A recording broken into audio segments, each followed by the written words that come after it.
Good morning, sir. Good morning. Thank you, sir. Kumusta kayo? Pa-update ko ng plaka eh. Pa-update ng plaka, may problema tayo dyan ah. Thank you po. Thank you, sir. Okay, thank you.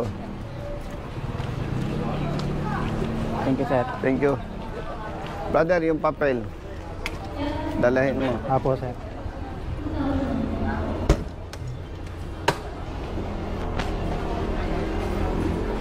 Thank you, sir. Thank you. 193. Thank you, sir. Paparehistro ko din. Thank you po. Sir. Update Okay, thank you. Brother, sinong happy ngayon?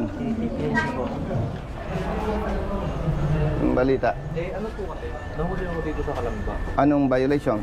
Kickback po nung passenger niya. Oh, Nakailang balik na po ako pinabayaran ko pero hindi po mabayaran. bakit daw? O hintayin mo, tapusin ko lang ito ulan. Sige, patawag. Halika. Sir, magandang tanghali po. Chief, good morning. Ikaw ang chief ngayon? Apo, pasok kayo sir. Okay sir. Ay, okay. May enforcer kang merkado. Meron po. Baka pwedeng ma-request. Patawag ko sir.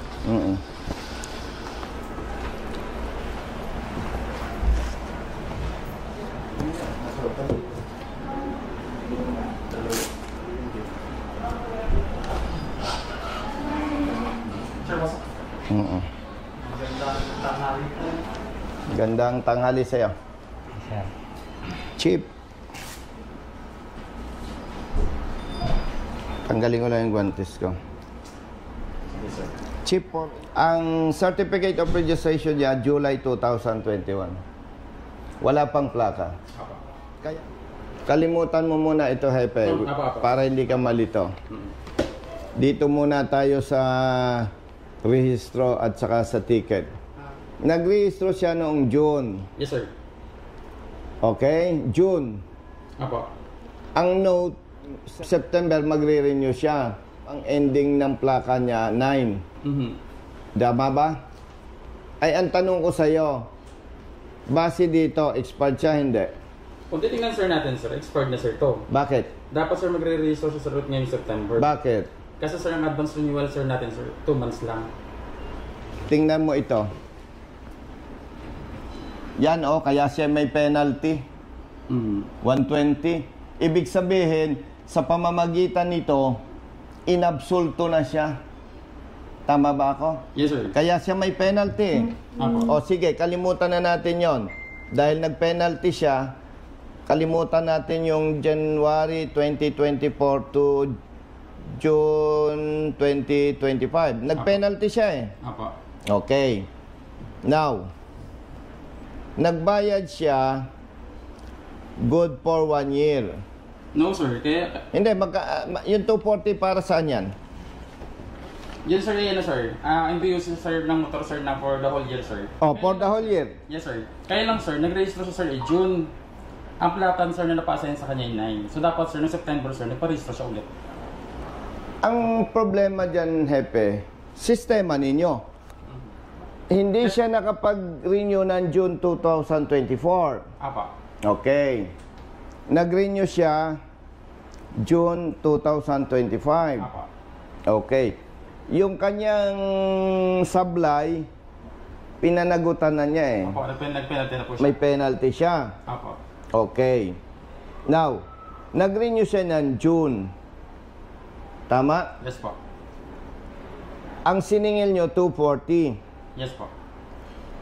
Di ba? Tama po. Hindi kayo nag-adjust. Ang problema dyan, ang usual payment or renewal is good for 1 year. Yes po.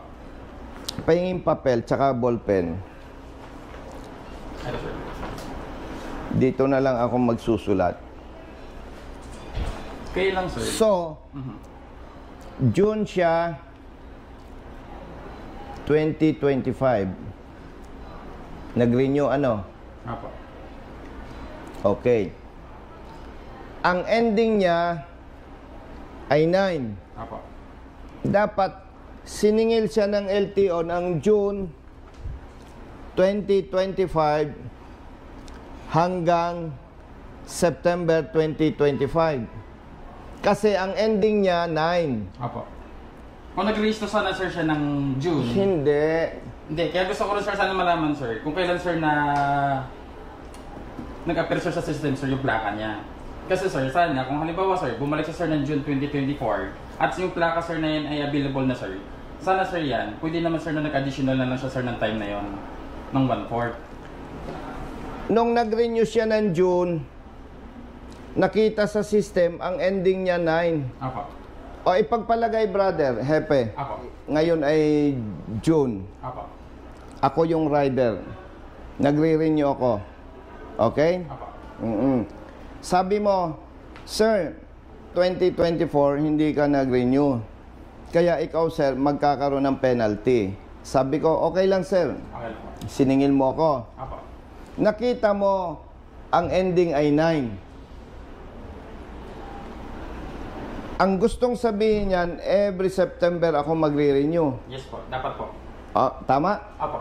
Now, siningilan mo ako ng 240 para sa 1 year. Apo. Bakit sa halip na ang gagawin mo, ang adjustment, June 2025 to September 2025, then sisingilan mo ako from here, September 2025 to September 2026. Yes sir, same sir ang collection sir noon. Gawa sir ng yung system naman sir natin sir, nag-auto-collect po yan ang EBU sir natin ng motor sir. 1 year sir yan, halimbawa sir nag-register ka sir ng kaya sir June, September sir. O sige, 240 din sir ang i-collect noon. kinolektahan mo ko ng 240 Yes po. para sa renewal ko yan. Apo. Tama? Yes po. Good for 1 year. Ang tanong ko, bakit after 3 months gusto mo mag-renew uli ako? Actually sir, yan sir ay minsan sir, pag kami sir nag-evaluate sir dyan, halimbawa sir ito, June na po ngayon. Tapos sir, ang expert sir ay September. Minsan sir, in-advise namin sir yung client. Sir, kung gusto Hindi yun eh, brother, hindi yun eh. Hindi ang expiration yan ay September. Kaya nga nililinaw ko sa iyo eh. June 2024 hindi siya nakapag-renew. Nag-renew siya June 2025. Kaya siya may penalty. Tapos mali ang system na in-apply ninyo. Na siya ay nag-renew ng June. Sinasabi ng inyong system, September magre-renew uli. Eh di bayad uli siya sa emission testing. Bayad uli siya sa insurance. Tapos, yung MBUC, bayad uli siya. Actually sir, based dun sir sa Saan? Ito sir, sa our percentage sir. Kasi sir, kung makikita sir natin sir, huling register niya sir ay dapat sir nag-register siya ng June 2024. Tapos sir, ang huling register niya sir, June 2025 na. Dapat sir, ang kinulik na sana sir dito sir, dalawang 480 dapat. 480. Okay, tama. MBUC niya sir ng 2024, June 2024, at saka sir MBUC niya sir ng June 2025. Tama. So dapat sir yung collection Dapat. sir ng 480 plus penalty sir na 120. Oo. Tapos dapat tama sir doon, nag-collect sir dapat sir ng 1/4 na additional. Yes. Kung titingnan natin, hindi kasalanan ng katulad niya eh. O anong gagawin natin? Gusto mo bang imongkahi sa LTO chief? Mag-seminar ako sa mga tao ninyo o ikaw magsa-seminar sa mga tao ninyo? Mali ang collection brother ng MBUC. Kulang. Kaya dapat yan, dahil siya naman ay late registration, nag-expire siya, dapat ini-adjust yan hanggang September base sa ending ng plate number. Dalawang system ninyo, ano, Hepe? Yes, sir. LTMS saka Stratcom, no? Yes po. Kaya ang gulo, ano? Tama? Hindi magtama. O, ang nasasacrifice, Hepe, motorista. Kung ikaw yung ordinaryong manggagawa, nag-renew ka ng June, paano iisipin mo na babalik ka ng after 3 months? So ano dapat gagawin dyan? Ini-adjust dapat ng tao ninyo yung collection sa MBUC. Maliban doon sa penalty. Yung previous sir na OR niya, LTNS. Oh. So napansin siguro sir ng ating empleyado sir, 2024 sir yung hindi niya sir napansin na yung temporary sir is 6. Oh, yes. Dapat nag-register pa rin na yung tao ng June 2024. Oh. So nang nilipat sir sa Stratcom sir, in-adjust to ng ating site support. So Base doon sa lumabas na plaka. Base dun sir sa year sir kung kailan na-register yung sasakyan. Oo. So hindi niya sir napansin sir na yung temporary ay 6. Tama. So nangyari sir dito sir, in-evaluate sir sa Stratcom na kinonsider sir nila, nakakala nila registrado na, gawa sir ng 2024. Hindi sir nila napansin na January ito nirehistro. June po yung temporary. So nang ginawa sir ng June sa Stratcom sir, ang kinolek sir nila 1 year lang. So tama naman to. Kaya lang hindi nila napansin na dapat nag-register to ng June. Hindi ito may tuturing na nung June, nag-a-advance siya ng rehistro dahil may sinasabi kang palisiya, kung expired ko ay November, October, pwede na ako mag-advance registration. Tama? Kapag ano sir? Pero yung sinasabi ninyong SOP na yon hindi applicable dyan sa sitwasyon na yan. Yes sir, kasi sir, June sir nag-renew, September naman yung plaka niya. O kaya nga. So hindi siya pasok sa advance renewal. Kaya nga, hindi siya covered nung polisiya na yon. Yes sir. Kaya dapat dyan, kinolektahan siya ng MBUC, tatama sa September. Plus yung penalty nung nakaraang taon. Yes sir. Ang mali talaga sir yung collection. Ang tama talaga sir dito ay dalawang MBUC sir na 240, penalty na 120, tsaka sir additional na 140. Kasi sir, itatama sir natin from temporary sir na June, 9 po yung plaka. So may additional sir tayo na 140. Kaya dapat adjusted. I-adjust natin sir. Dapat Di ba? Parang balik niya September na 20. Tama, di ba? Tama sir. O so very clear, nagkakaintindihan tayo. Yung magulong sistema ng LTMS at Stratcom plus yung tao ninyo nalito. Nalito na yun. 2024 2025. Akala niya, registrado. Hindi niya napansin. O malinaw? O paano ngayon gagawin nyo? Nasa inyo na ang bola niyan. Dahil may LTMS, may Stratcom. Kaya nahilo na yung tao ni Hepe. Akala nung tao ni Hepe, Nang registrado siya ng 2024. Hindi niya napansin. Temporary June. oo. Kaya ang naging treatment dito, nagre-renew siya advance. Pero hindi applicable sa kanya yon. Tama ba? Tama sir. Oo. Dahil nung nag-renew siya ng June, pagkita sa system, ang ending ng plate ay 9.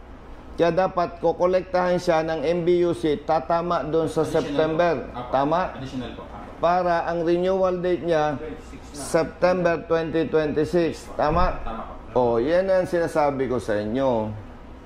Ang problema nito, Hepe, Apo. paano kung ang rider hindi nagkonsulta sa amin? A-advance ng sweldo sa trabaho, ibabayad sa LTO. Yun ang problema doon. Actually sir, lahat naman sir ng huli sir natin, kaya sir nahuli siya. Yan naman sir, madaan naman sir sa adjudicator natin. Ay pagpalagay natin na hindi naman tayo nangahamak ng kapwa, vendor, ngangalang, walang alam. Pagpunta dyan, ang multa 12,000. Katulad nito, kaya ako'y nagsasalita, hindi naman niya kayang makipagdebate sa'yo. Di ba? Tama sir.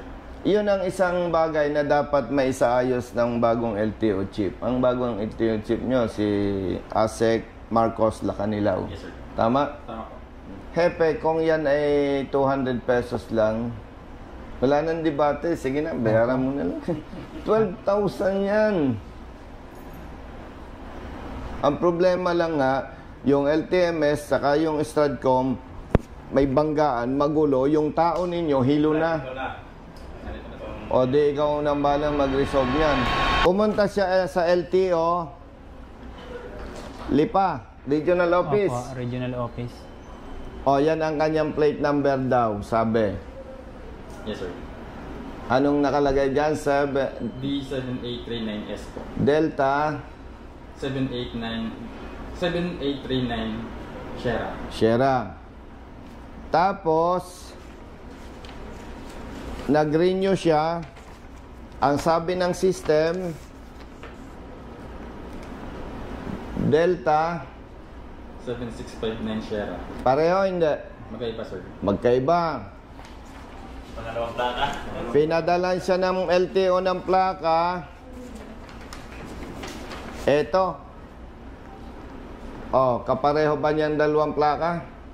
Iba din, sir. Iba din. Pangatlo. Nag-verify siya sa system, sa email. Sa LTO tracker po. Tracker. Ang sabi ng certification ng LTO, ito ang plaka mo. Oh. Pareho ba? Iba din, sir. Iba din. Ilan na? Apat na, sir. 4 na. O ito, paano ka nakakuha nito? Sa email? Opo, nandito yan sir. Hindi lang sir nag-send eh. Oo. Nasa Gmail ko ho yan. Email Sa din ho Gmail yan. niya, Dalawa ho ang in-email sa may akin. iba na naman siyang plaka. Yun. Madaling sabi, sir, yung plaka, sir, na napabigay sa'yo, inabil mo, sir, rin sa tracker. Sa tracker mo, sir, nakuha yan. Hindi, yung plaka niya, pinadeliver. Opo, pinadeliver po yan. 1, 2, 3, 4, 5. May tanong kami sa'yo. Ang nakakabit na plaka, ito, Yes, sir. ending 6. Ang dala niyang rehistro, ending 9. Apo. Ano ang protection niya sa pulis, sa enforcer pag nasita? Patingin ng RCR mo. Ito, sir. Oh! Hindi naman tama sa plaka mo. Mga ngatwiran to. Tatanggapin ng pulis. Real talk. Hindi, sir. Oh, tatanggapin na enforcer? Hindi rin po. Hindi. Anong protection? Hahanapan ng certificate. Tama ba? O sige, hahanapan ng certification. Ito sir, certification. Nasaan ang certification nito? Wala. Wala po. Yan Oh. po ang binigay. Ito, mali. Pero ito galing sa LTO. Sige, sir. Ganito na lang, sir. Itatama na lang, sir. Brother, kaya natin to dinidiscuss, hindi lang siya ang may ganyang problema na iba ang plaka, ibang nasa rehistro, pag hinanapan ng pulis at ng LTO na certification, iba din ang number.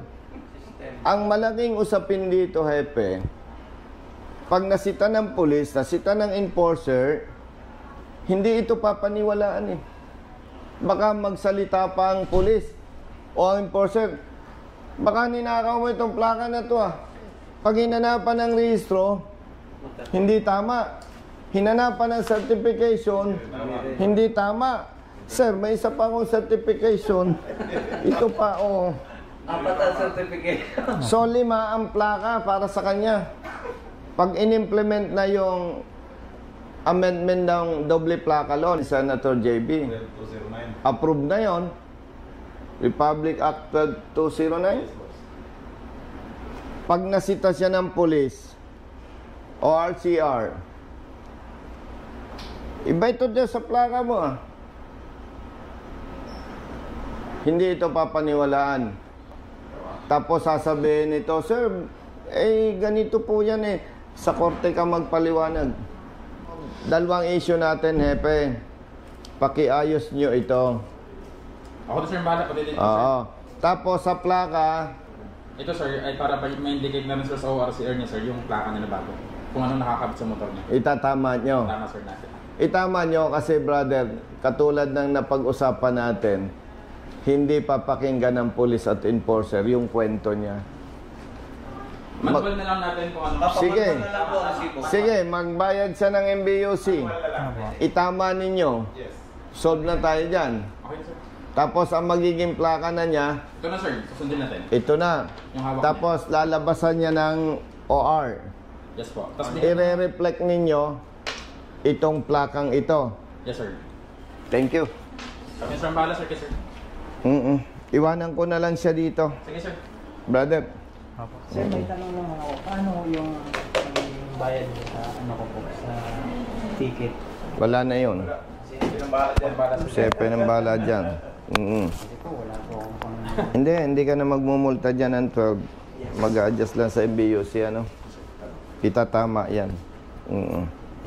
Okay? Okay na. Hindi na, sir, ito na pagkape. Okay lang at may lakad pa kami.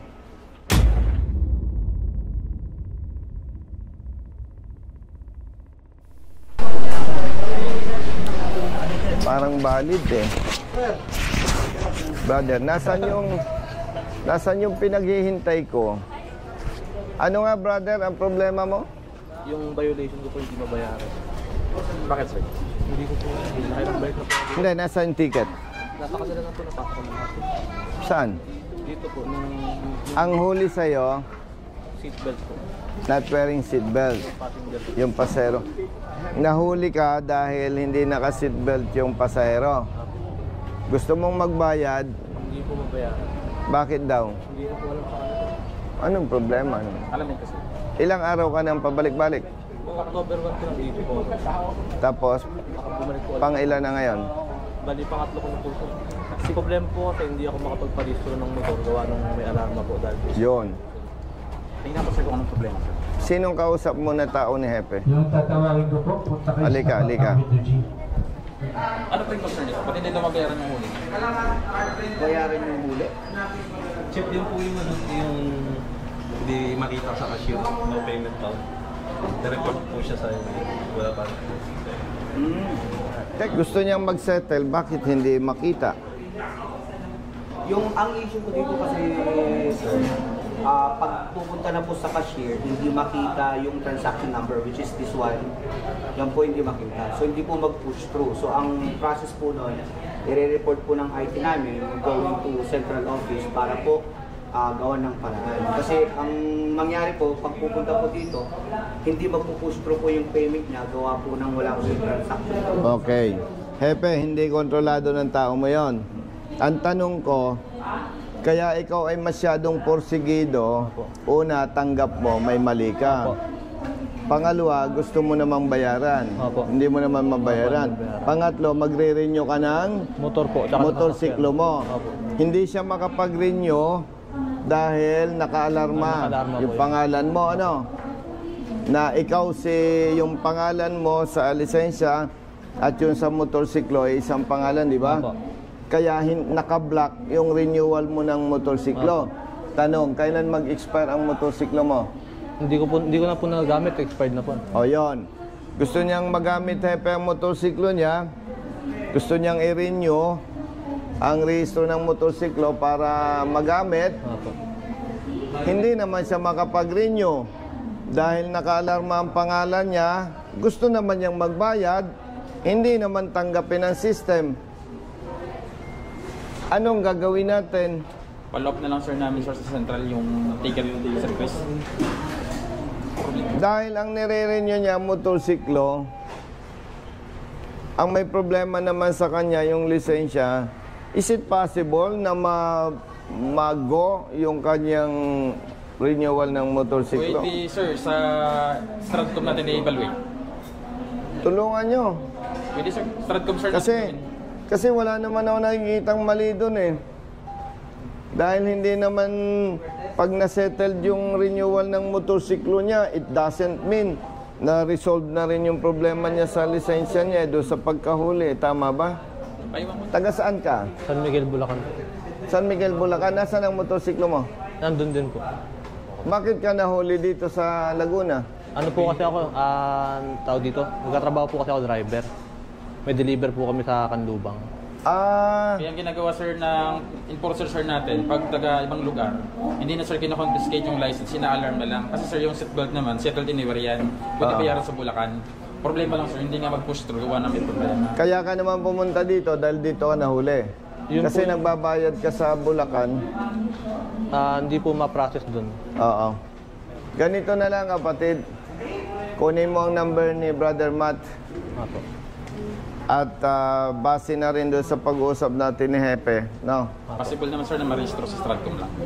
Tatawag ka sa opisina at i-advise ko doon sa district officer ng Bulacan kung saan LTO na Chief, walang galang na kasi yan nahuli sa Laguna, gustong mag-settle, wala sa system.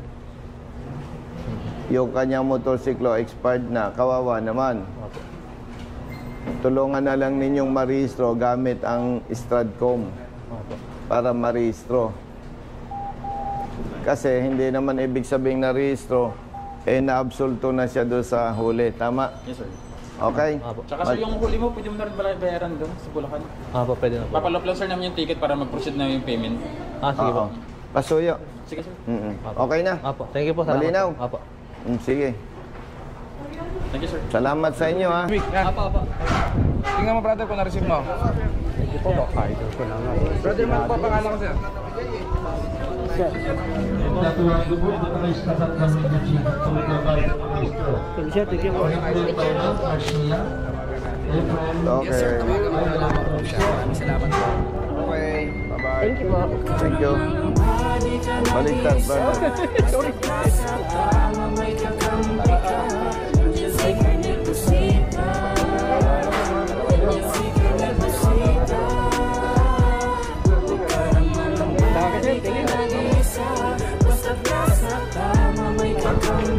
Okay. Okay. Okay. Bilat sa init, minsan basa din ng ulan. Pawis na gumuguhit sa mismo ring katawan. Kadalasang sumisingit, pagod nararamdaman. Diretso sa pagpigit, kumalaman ng tiyan. Bawat daanang masikip, pinipilit malusutan. Okay. Alam na, malinaw na. Tawag lang sa office pagka may problema. Alam mo yung number ng office?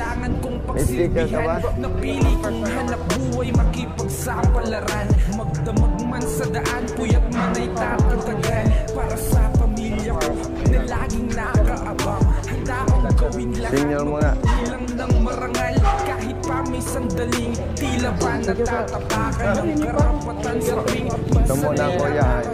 Di para sa pagtingin ng ilang nanunungkulan. Mga taong abusado sa kimsa kapangyarihan. Okay. Sige, okay na yan, ha? Okay? Sige, basta may problema, tawag lang. Yeah. Oo. Saan? Kami muna. Bunso, harap ka, Bunso. Thank you po. Thank you. May pagkakataon din na tila naaapi. Ko lang po muna sila, ma'am. Nakatwiran Bunso, ay dito, dito. mga dapat ay napapalit. Bunso, sinong nag-away sa'yo? Sino? Sinong nang-away sa'yo? Harap tayo doon. Patong ng multahan, umiak ang mahalaga. Thank you. Thank you. Ito muna. Ladies first. Sa pagkain ng pamilya, di ba kasanang gastusin sa tahanan. Ay, ate din dito ako. Anong nilalakad nyo? Yung pong ano pare, yung plaka po ng ano namin mo to. Tawagan na pwede kong sundalan. Okay. Thank you. Thank you po. Sige. Ito muna, brother. Ito muna. Bayad na to, eh. Bilang isang malayang mamamayan sa bansang tinutulungan. Ito'y munting sa kinauukulan. Pakinggan mga hinaging. Thank you. Thank you. Thank you. Di ka nag-iisa, basta't nasa tama may kakampi ka. Tatay muna. Nagagalit si tatay nito.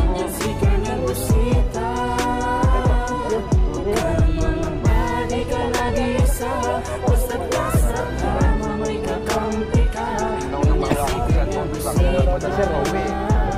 Nandiyan si Colonel Busita. My brother.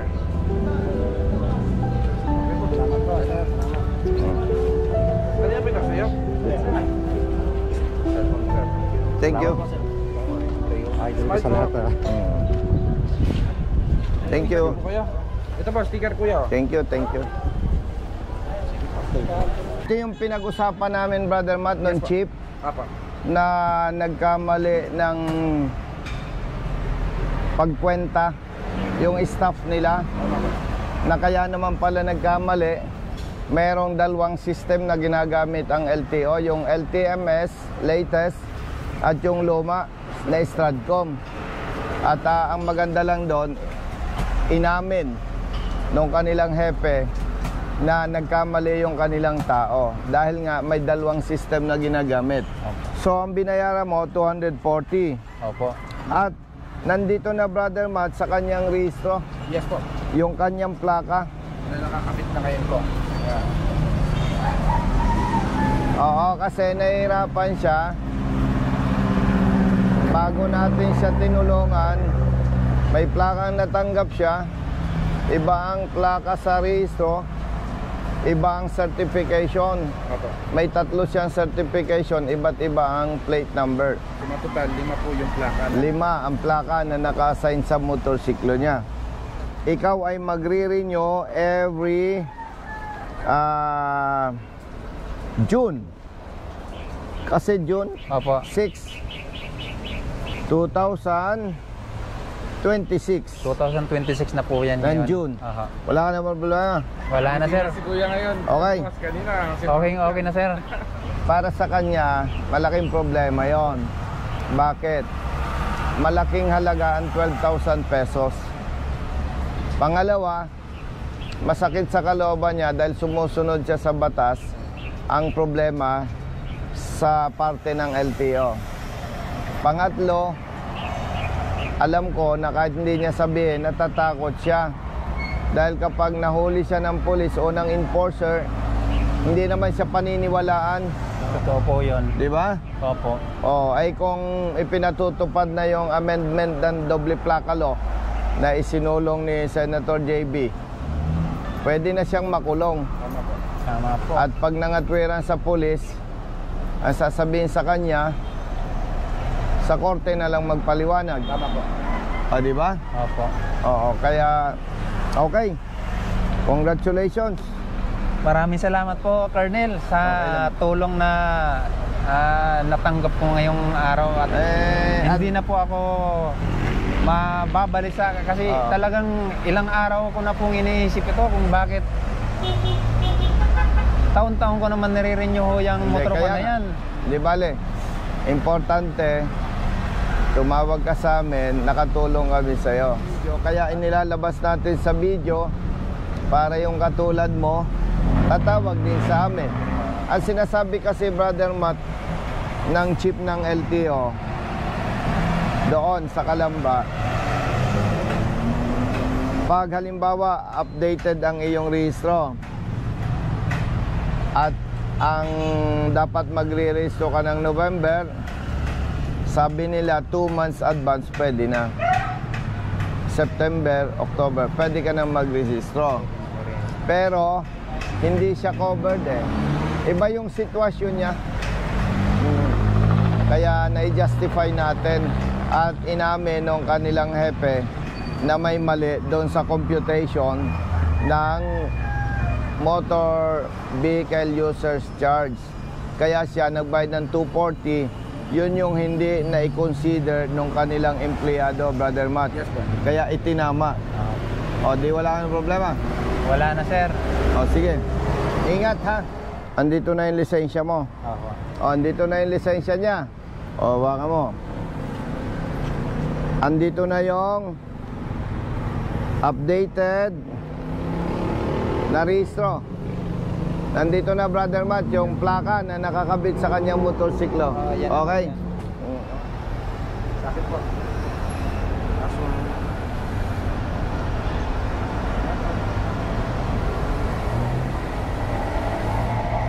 Okay. Ingat. Opo, sir. Ingat. Ganon din kayo, sir. Ingat po palagi, sir. Okay, okay. Solve na, ha? Opo, sir. Wala nang namultahan.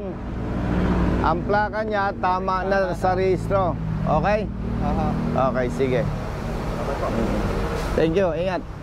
Sige po, sir.